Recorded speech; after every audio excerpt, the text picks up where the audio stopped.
Here's a theory. The Third World War is already on. We just don't see it like that.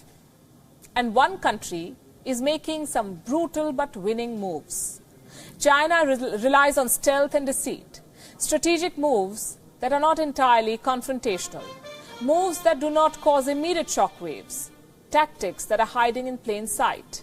Tonight, I have 5 very important developments that will tell you how China is exploiting a crisis of its own making. 5 steps. First, selling the world medical gear after making them sick. Second, taking over distressed companies after damaging the global economy. Third, stockpiling cheap crude oil after causing an oil price crash. Fourth, hoarding grain as the world faces a potential famine. And fifth, pumping money into the WHO to control global platforms. This is the plan, and it's already in action. We've already reported in detail about China's substandard gear, the medical gear that it's selling the world, and attempts to buy distressed companies the world over. So we'll focus on the 3 latest moves tonight. Number 1, Chinese investments in the WHO.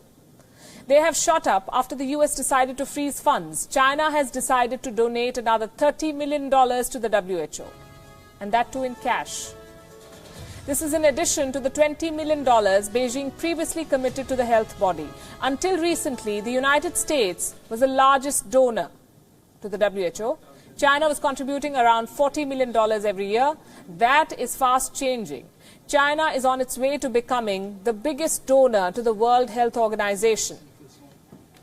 China says it is doing so, in their words, to strengthen the health systems in developing countries. We're not sure about that. Here's what it will definitely strengthen, though: China's control on the World Health Organization. Step number 2, China is stockpiling cheap crude oil after oil prices hit rock bottom. China is buying tremendous amounts of crude oil. Prices have collapsed thanks to the slowdown post the Wuhan virus. The world is running out of storage space. Governments across the world are spending on healthcare instead, and they don't have space to store this oil. Oil prices went into the negative. China, though, has space for more oil, and it has the money to spend. The coronavirus is not as big a problem anymore, it appears. So here's what's happening. Chinese imports have risen by 4.5% last month. Beijing says it is buying more to save the oil industry. How generous. The reality is China is filling its strategic oil reserves. According to one report, China has filled up 65% of its commercial reserve capacity. The Chinese regime is growing more and more self-reliant. Step number 3. China is hoarding grain as the world faces a potential famine. China is buying more and more crops. Reports say 30 million tons at least. China plans to add about 10 million tons of soybean, 20 million tons of corn, 1 million tons of cotton to its state reserves. The bulk of these crops will be imports, mainly from the United States, of all places. The timing is perfect. The US government badly wants to reopen its economy. The coronavirus has muted demand in America. The prices are at their lowest. Beijing wants to make the most of it, and it is. It plans to stockpile crops and release them to whoever and whenever it wants.